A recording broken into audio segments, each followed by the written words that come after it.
ورحمة الله وبركاته.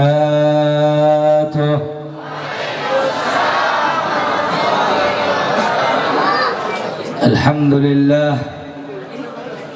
لله الذي أحسن تدبير الكائنات وخلق الأرضين والسماوات وأنزل الماء من المعصرات وأنشأ حب النبات وقدر الأرزاق والأقوات وأثاب على الأعمال الصالحات.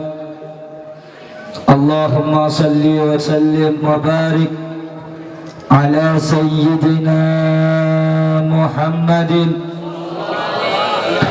سيد الحبائب وعلى أمير المؤمنين علي بن أبي طالب وسبطئه الحسن والحسين وأمهما البتول الزهراء ذوي المفاخر والمناقب، صلاة وسلاما دائمين سرمدا لا يحصيهما حاسب.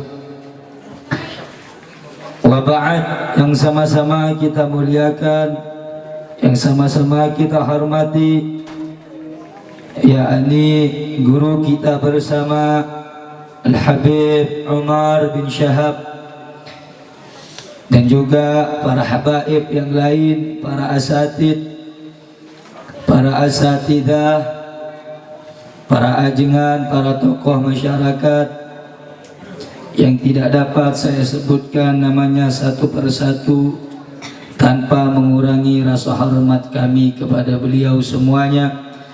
Kita doakan semoga para habaib, para ustadz kita disehatkan rohani dan jasmaninya oleh Allah, dimudahkan urusannya oleh Allah, diistiqamahkan dalam ibadah dan perjuangannya oleh Allah. Amin amin ya rabbal alamin. Hadirin hadirat yang dimuliakan oleh Allah Subhanahu wa taala, sebelumnya saya minta maaf tidak bisa berpanjang lebar memberikan tausiah lama di tempat ini karena kondisi saya kurang sehat. Yang kedua, masih ada satu acara lagi. Tolong disimak baik-baik sedikit, semoga bermanfaat. Hadirin hadirat yang dimuliakan oleh Allah Subhanahu wa taala, di dalam kitab Al-Imam Abu Zakaria Yahya bin Sharaf An-Nawawi radhiyallahu anhu, terdapat satu hadis dari baginda Nabi Muhammad sallallahu alaihi wasallam, "Idza marartum bi riyadil jannah farta'u." Apabila kamu sekalian melewati taman-taman surga, farta'u, maka nikmatilah, berhentilah sejenak. Qalu, para sahabat bertanya kepada Nabi Muhammad, "Wa ma riyadul jannah ya Rasulullah?" Apa yang engkau maksud daripada taman-taman surga wahai Nabi Muhammad? Maka Nabi Muhammad menjawab, yakni adalah perkumpulan majlis-majlis zikir kepada Allah.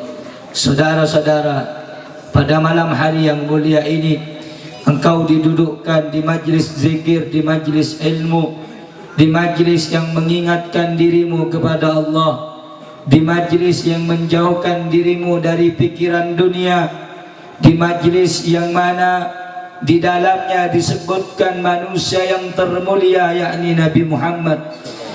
Tidak ada lisan yang paling mulia di dalam suatu majlis, tidak ada majlis yang paling baik kecuali majlis tersebut di dalamnya ada nama baginda Nabi Muhammad. Al-Habib Ali bin Muhammad bin Husain Al-Habsyi radhiyallahu an, seorang wali min awliyaillah. Al-Habib Ali di masa kecilnya telah nampak tanda-tanda kewalian, bahwa betapa tinggi derajat beliau di sisi Allah. Beliau seorang yang tidak pernah diragukan sering berjumpa dengan Nabi Muhammad fil manam au yaqdatan, baik di dalam tidurnya ataupun secara terjaga, beliau senantiasa berjumpa bersama Nabi Muhammad. Beliau mengatakan di majlis-majlis yang di dalamnya ada nama Nabi Muhammad disebutkan, apa kata Al-Habib Ali bin Muhammad Al-Habsyi, wa min nashriti bihi ta'attarat at-turuq wal manazil wa bi'arfi dhikrihi tatayyabat al-majalis wal mahafil. Setiap jalan dan lorong menjadi semerbak mewangi apabila lorong dan jalan itu pernah dilalui oleh Nabi Muhammad. Setiap majlis menjadi agung majlis itu apabila di dalamnya disebutkan namanya Nabi Muhammad. Majlis yang kamu hadiri malam ini, majlis yang engkau tempati malam ini, yang dipimpin langsung oleh darah suci baginda Nabi Muhammad, itrahnya Nabi Muhammad, min nasri Fatimah wal Hasan wal Husain, Al-Habib Umar bin Syahab, maka engkau sama telah menghadiri majlisnya Nabi Muhammad, sama seperti engkau duduk di majlisnya Rasulullah. Oleh karena itu saudara-saudara, majlis-majlis yang mulia semacam ini, tempat duduk yang mulia semacam ini, jangan engkau lalai di dalamnya, jangan engkau bermain di dalamnya. Al-Habib Fakhrul Wujud Abi Bakar bin Salim mengatakan, min alamati su'il khatimah, di antara tanda orang itu matinya tidak baik adalah orang yang sering banyak berbicara di dalam majlis. Anda berbicara dalam majlis, Anda tidak punya adab dalam majlis. Ini tempat untuk menyebut nama Allah, ini tempat untuk membuat Anda kenal kepada Rasulullah, bukan untuk bercanda, bukan untuk tertawa, bukan untuk hal-hal yang tidak ada manfaat. Beliau membangun ini majlis, membuat ini majlis Habib Umar bin Syahab agar hati Anda semakin kenal kepada Nabi Muhammad, agar Anda mengenal siapa itu Rasulullah. Saudara-saudara, Nabi Muhammad bersumpah, walladzi nafsi biyadihi, demi jiwa yang berada, jiwaku yang berada di genggaman tangannya, yakni genggaman Allah. Apa kata Nabi Muhammad?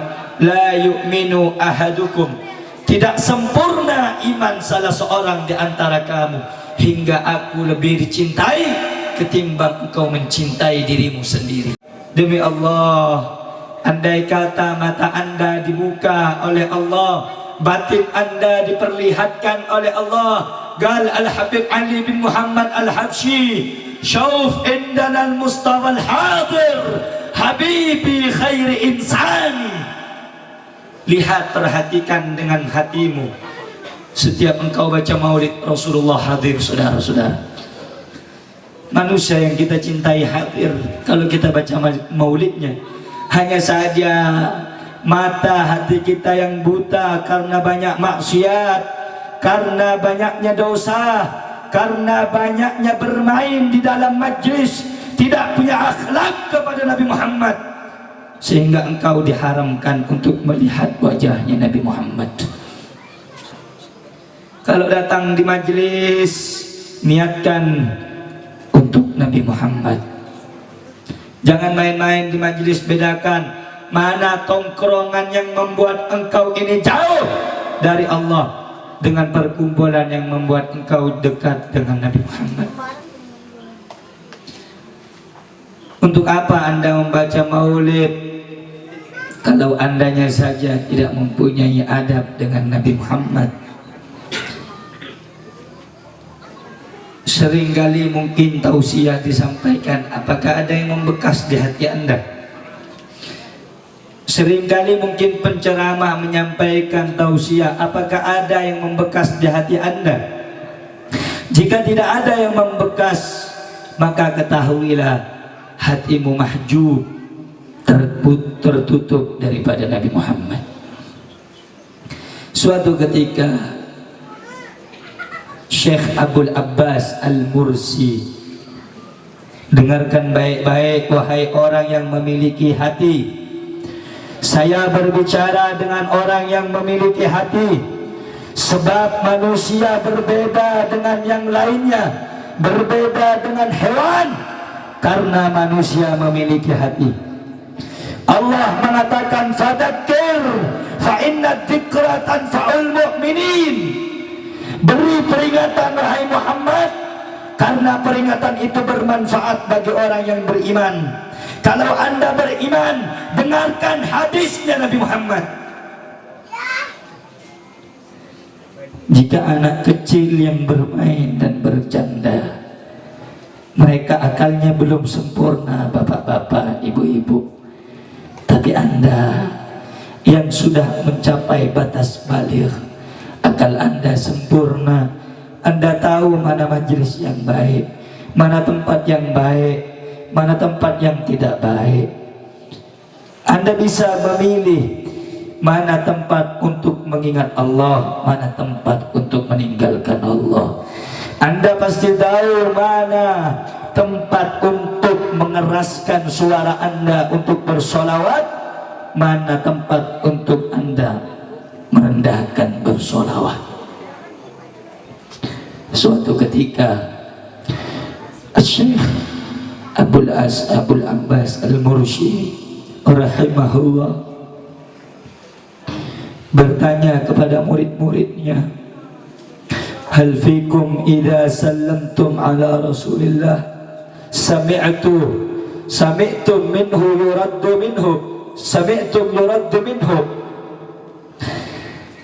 Syekh Abdul Abbas bertanya kepada muridnya, apakah ada di antara kamu wahai murid-muridku yang apabila membaca sholawat atau salam kepada Nabi Muhammad, kamu menjawab salam dari Rasulullah? Apa kata muridnya?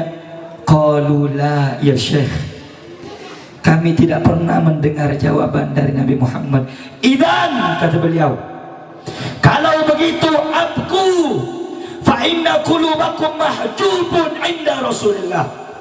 Kalau begitu, setiap kali anda bersolawat, wahai murid-muridku, tidak pernah mendengarkan salam dari Rasul, tidak pernah menjawab tidak pernah mendengar jawaban dari Nabi Muhammad, menangislah kamu karena hatimu tertutup daripada Nabi Muhammad.